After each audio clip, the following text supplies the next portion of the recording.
Nasabir Islamic Center, ujumbe wa leo. Alhamdulillah al-Qawiy al-Jabbar as-Sami'u lid-du'a al-zalimin as-Sami'u lid-du'a al-mazlumin alladhi ja'ala al-ardha amanah wal-huquq musawwanah والظلم محرما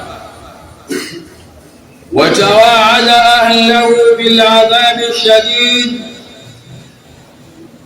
أحمده سبحانه حمدا يليق بجلاله، وأشهد أن لا إله إلا الله وحده لا شريك له الذي لا يغفل عن مظلمه ولا يعجزه الظالم ولا تضيع عنده حقوق العباد. وأشهد أن سيدنا وحبيبنا وعظيمنا محمدا عبده ورسوله، نشهد أنه بلغ الرسالة وأدى الأمانة ونصح الأمة وجاهد في الله حق جهاده حتى أتاه اليقين. اللهم صل فسلم على هذا النبي الأمين وعلى آله وأصحابه ومن تبعهم بإحسان إلى يوم الدين. أما بعد، فإن أصدق الحديث كتاب الله، وخير الهدي هدي محمد صلى الله عليه وسلم، وشر الأمور محدثاتها، وكل محدثة في الدين بدعة، وكل بدعة ضلالة، وكل ضلالة في النار. اللهم إنا نعوذ بك أن نكون من أصحاب النار. أيها الأحباب، أوصيكم ونفسي أولا بتقوى الله عز وجل وطاعته. يقول سبحانه وتعالى: يا أيها الذين آمنوا اتقوا الله حق تقاته ولا تموتن إلا وأنتم مسلمون. صدق الله العلي العظيم. أيها الأحبة، حقوق عند الله لا تضيع. Ndugu Waislamu wapenzi wa Mtume Muhammad sallallahu alayhi wasallam na wafuasi wa Mtume Muhammad sallallahu alayhi wasallam, baada ya kumshukuru Allah azza wa jalla, Allah ambaye anasikia dua ya wenye kudhulumiwa, Allah ambaye aliyeifanya ardhi kuwa ni amana. Huyu ni Allah ambaye aliyeifanya haki ni yenye kulindwa, lakini kadhalika akaifanya dhulma kuwa ni haramu. Tumshukuru yeye Allah subhanahu wa ta'ala. Lakini kadhalika nichukue nafasi hii kumwombea ziada ya rehma na amani mtukufu wa daraja mtume wetu Muhammad sallallahu alayhi wasallam. Ndugu zangu, kabla sijasema lile ambalo nilopanga nizungumze nanyi leo, kwanza niwahusie, lakini pia niihusie nafsi yangu juu ya kumcha Allah azza wa jalla. Waislamu, tumcheni Allah. Tumcheni Allah subhanahu wa ta'ala kwa kutekeleza na kuyaendea mbio yale ambayo Allah subhanahu wa ta'ala ametuamrisha. Lakini Waislamu, tumcheni Allah kwa kukatazika na tukae mbali na yale ambayo Allah subhanahu wa ta'ala ameyaharamisha, ameyafanya kwetu sisi ni haramu, tusiyafanye. Ndugu zangu katika imani, haki mbele ya Allah haipotei. Haki mbele ya Allah azza wa jalla haipotei. Ukichukua haki ya mtu ukadhulumu haki ya mtu, elewa haki hiyo itapotea hapa duniani tu, lakini mbele ya Allah azza wa jalla haipotei haki ya mja. Alhuququ inda Allah la tadhi'u, haki mbele ya Allah subhanahu wa ta'ala haipotei. Kipengele hiki ndiko ambacho nataka tuishi nacho katika muda mchache.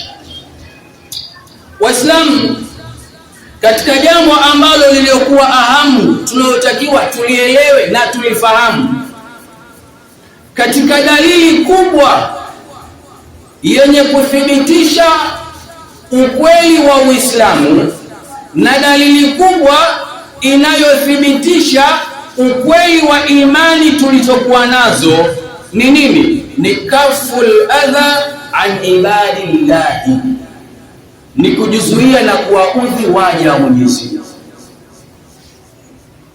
Ukiwa tayari kuishi katika mtindo huu wa kujizuia na kuwaudhi watu waja wa Allah azza wa jalla, hii ni dalili tosha kwamba Uislamu wako ni wa kweli, na hii ndiyo dalili tosha ya kuonyesha ya kwamba imani yako wewe ni ya kweli. Lakini kadhalika katika jambo ambalo lenye kumkasirisha Allah, jambo ambalo lenye kumuudhi Allah azza wa jalla, jambo ambalo linaloharakisha adhabu ya Allah subhanahu wa ta'ala na kutuangamiza duniani, ni kufanya uadui kwa waja wa Allah, kutengeneza uadui kwa waja wa Allah azza wa jalla, kuwatengenezea uadui ndani ya nafsi zao, ndani ya heshima zao, lakini pia kufanya uadui hata katika mali zao. Mtume Muhammad sallallahu alaihi wasallam siku moja aliulizwa, ni yupi Muislamu alikuwa bora? Ayu khairun muslim, ni Muislamu bora ni nani? Mtume Muhammad sallallahu alaihi wasallam akasema, man salima almuslimuna min lisanihi wa yadihi. Muislamu aliyekuwa bora, Muislamu ambaye Uislamu wake umekamilika, ni yule Muislamu ambaye Waislamu wenzi wake wamesalimika kutokana na ulimi wake na mkono wake, yani mdomo wake, yani ule ulimi wake hauwadhuru wenzi wake, mkono wake kadhalika hauwadhuru wenzi wake. Huyu ndiye Muislamu ambaye kwamba aliyekamilika, lakini ndiyo Muislamu ambaye kwamba alikuwa bora. Ndugu yangu, Muislamu hawezi kuwa bora kwa sababu anaswali na wenzi wake. Muislamu hawezi kuwa bora kwa sababu anafanya ibada pamoja na Waislamu, lakini wakati huo huo anawatesa Waislamu wenzi wake. Wakati huo huo Waislamu wenzi wake wanapata shida kutokana na yeye. Ndugu zangu, na hakuna maudhi makubwa yanayomkera Allah subhanahu wa ta'ala, hakuna kitu ambacho kinacholeta hasira kubwa kwa Allah subhanahu wa ta'ala kuliko kupeleka maudhi kwa jirani. Kumuudhi jirani ni jambo ambalo linamkasirisha sana Allah azza wa jalla, ni jambo ambalo linalomkera sana Allah subhanahu wa ta'ala. Mtume wetu Muhammad sallallahu alayhi wasallam katika jambo kama hili anasema, man kana yu'minu billahi wal yawmil akhir fala yu'dhi jarahu, yoyote yule ambaye ana imani iliyokuwa sahihi, anamwamini Allah na anaamini kwamba ipo siku ya kiyama atasimamishwa mbele ya Allah, Mtume anasema mtu huyo asimuudhi jirani yake, asimuudhi jirani yake. Katika hadithi nyingine Mtume Muhammad sallallahu alayhi wasallam anasema, la yadkhulu aljannata, hawezi kuingia peponi nani? Man lam ya'manu jarahu biwa'iqa, hawezi kuingia peponi yule ambaye jirani yake hapati amani kwa sababu yake yeye.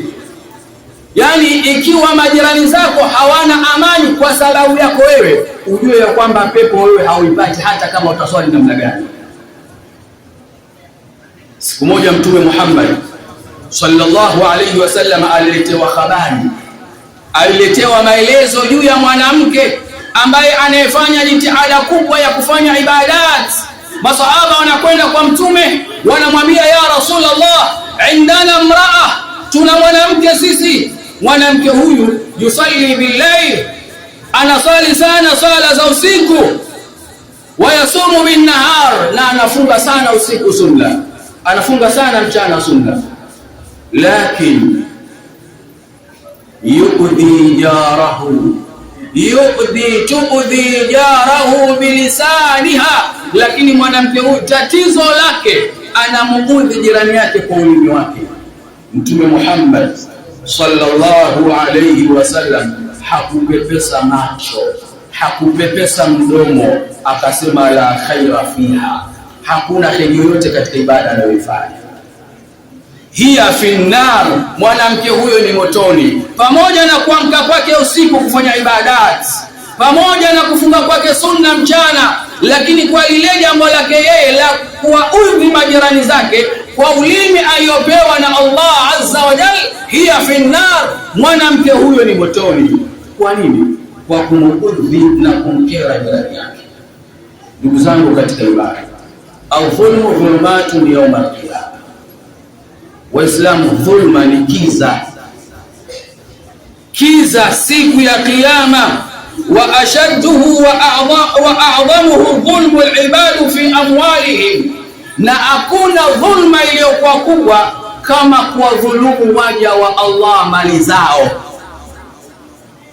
Hii ni dhulma iliyokuwa kubwa kabisa, kuwadhulumu mali zao, amwalahum wa ardhahum, kuwadhulumu mali zao na ardhi zao, viwanja vyao, mashamba yao. Hii ni dhulma kubwa sana mbele ya Allah azza wa jalla, kwa sababu Waislamu, haki hizi huwa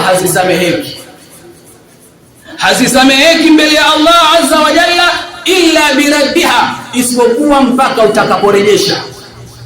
Kama umemdhulumu mtu mali yake, kama umemdhulumu mtu ardhi yake, shamba lake, uwanja wake, ili akusamehe Allah azza wa jalla, ni lazima umrejeshe, au yule uliyemdhulumu akusamehe mbele ya Allah azza wa jalla. Ndugu zangu, msikilize Mtume Muhammad anasema, man zalama qida shibri min al-ardi, atakaye dhulumu kipande cha shibri cha ardhi. Shibri ni kipimo cha hivi, ndio kipimo cha shibri. Kwa hiyo Mtume sallallahu alayhi wasallam anasema, atakaye dhulumu kipande cha shibri cha mwezi wake, Mtume anasema tuwiqahu min sab'i ardina yawm al-qiyama, ataadhibiwa mtu huyo kwa kudidimizwa kutokea ardhi ya saba na Allah azza wa jalla siku ya Kiyama. Wewe sogeza tu mipaka, kwa sababu unamwona mwenyewe kasafiri. Ndugu zangu, leo watu wa dhambi kama haya wanayaona ni mambo madogo, wanayadharau katika maisha yao. Wanafika mahala kwa sababu anamuona kwamba mwenyewe hayupo maeneo husika, anasema kwamba hii sehemu haimilikiwi na mtu, au anaona kwa sababu mwenyewe hailimi ile sehemu, basi anaamua kuichukua basi na idhini ya kwake. Subhanallah, anaona kwamba yeye ni mjanja kwa sababu mwenyewe hamuoni. Tambua kwamba wallahu ya'lamu wal ardu tashhadu wal malaikati taktubu. Allah kwanza anajua, Allah azza wa jalla anajua, wal ardu tashhad, ardhi inashuhudia, wal malaikatu taktubu, na malaika wanaandika kile ambacho unachokifanya. Wal huququ mahfudha ila yawmin la yanfa'u fihi nadam. Haki Waislamu inahifadhiwa, haki inaseviwa mpaka siku ambayo haitafaa majuto mbele ya Allah subhanahu wa ta'ala. Mtume Muhammad sallallahu alayhi wasallam anasema, ittaqu dhulma, jiepusheni na dhulma, jiepusheni na kudhulumu. fa inna dhulma dhulumatin yawm alqiyama, hakika ya dhulma ni dhulma, ni kiza mbele ya Allah subhanahu wa ta'ala. Ndugu zangu katika hadithi nyingine ya mtume wetu Muhammad, hadithi sahih, mtume sallallahu alayhi wasallam anasema, man ittata haqqa mri'i muslimin biyaminihi, atakayekata haki ya Muislamu kwa mkono wake wa kuume, faqad awjaba Allahu lahu an-nar, Allah atamwajibisha kuingia ndani ya moto wa jahannam, wa harrama alayhi an-nar, wa harrama alayhi an-nar, na Allah anaharamisha kwa mtu huyo kuingia, wa harrama alayhi al-janna, Allah anaharamisha kwa mtu huyo kuingia katika pepo ya Allah azza wa jalla. Mtu mmoja baada ya kusikia maneno kama haya kwa Mtume Muhammad akamuuliza, ya Rasulullah, wa in kana shay'an yasira ya Rasulullah, hivi mtu ataingia motoni na kuwa haramu kuingia peponi hata kama amechukua haki iliyokuwa ndogo? Haki iliyokuwa ndogo. Msikilize Mtume Muhammad alisemaje. Mtume sallallahu alayhi wasallam akasema, wa in kana qadiban min Iraq, wa in kana qadiba, hata kama amechukua fimbo inayotokana na mti wa Iraq. Mti wa Iraq ni ule mti ambao unatumika kwa ajili ya mswaki wa miti. Kwa hiyo Mtume sallallahu alaihi wasallam anasema hata kama haki yenyewe umechukua fimbo inajulikana ile ya kutembelea, hata kama umechukua fimbo, tena mti wa Iraq, sio mti wa dhahabu, mti wa Iraq ni mti ambao unaota katika ardhi. Hata kama umechukua jambo kama hili, tambua ya kwamba Allah subhanahu wa ta'ala ni lazima atakubariki. Ndugu zangu, haki mbele za Allah hazipuuzwi. Haki mbele ya Allah azza wa jalla haipotei. Ndugu zangu katika imani, haki unayoichukua kwa mtu, chochote kile unachokichukua kwa mtu, haki hiyo imekuwa ni heshima yake, mali zake, umemdhalilisha, tambua ya kwamba huo ni ugomvi unaoufanya. Huo ni ugomvi ambao unaoutengeneza, ugomvi ambao utakuja kugombana na mtu huyo mbele ya Allah azza wa jalla kwa kitu ambacho na haki ambayo kwamba uliokuja kuichukua mbele ya Allah azza wa jalla. Utakuja kuelezwa, dhalimu atakuja kuelezwa, wewe ulifanya hili juu ya mtu huyu, ulimchukulia hiki juu ya mtu huyu. Leo hivi thawabu zako tunazichukua, tunaondoka.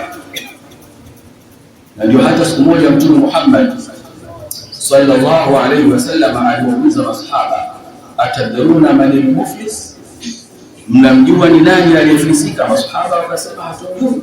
Mtume sallallahu alayhi wasallam akasema, miongoni mwa watu ambao waliofilisika katika umma wangu atakuja amefanya ibada mbalimbali, lakini wayati qad shatama hadha, atakuja ametukana huyu, ametuhumu huyu, wa akala mala hadha, atakuja hali ya kuwa amekula mali ya huyu. Basi tukio hili litakufanya thawabu zako zote za ibada ulizozifanya watu walili ambao uliwafanyia.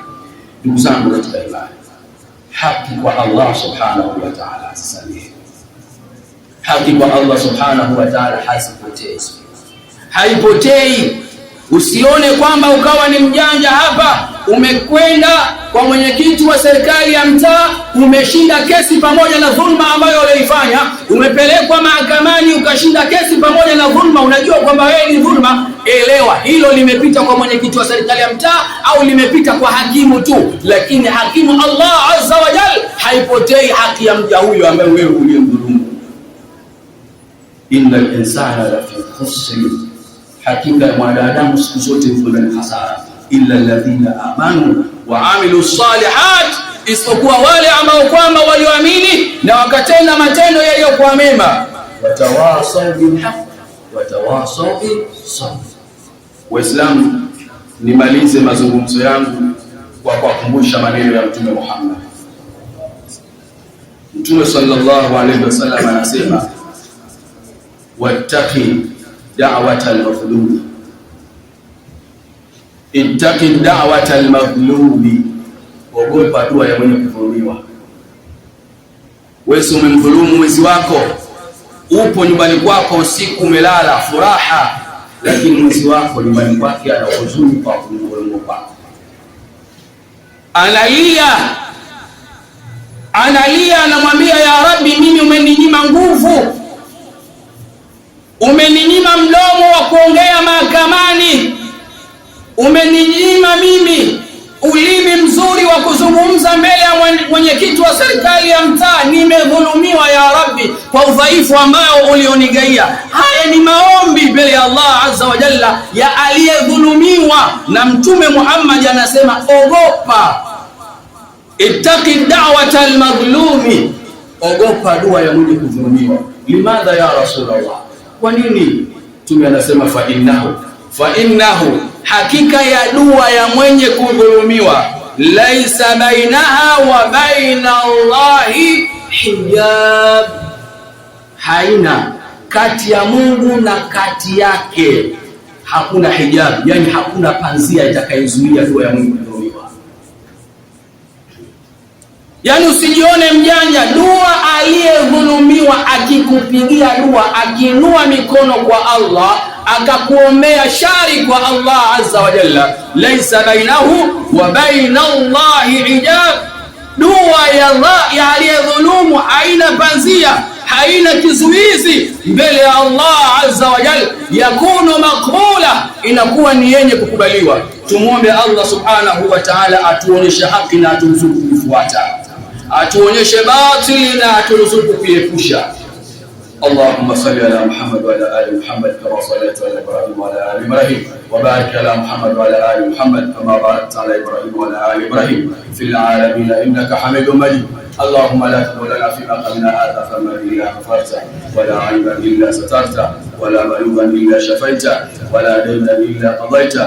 اللهم اغفر لنا ولوالدينا جميع المسلمين والمسلمات والمؤمنين والمؤمنات الأحياء منهم والأموات برحمتك يا أرحم الراحمين. وصلى الله على محمد وعلى آله وصحبه وسلم، والحمد لله رب العالمين.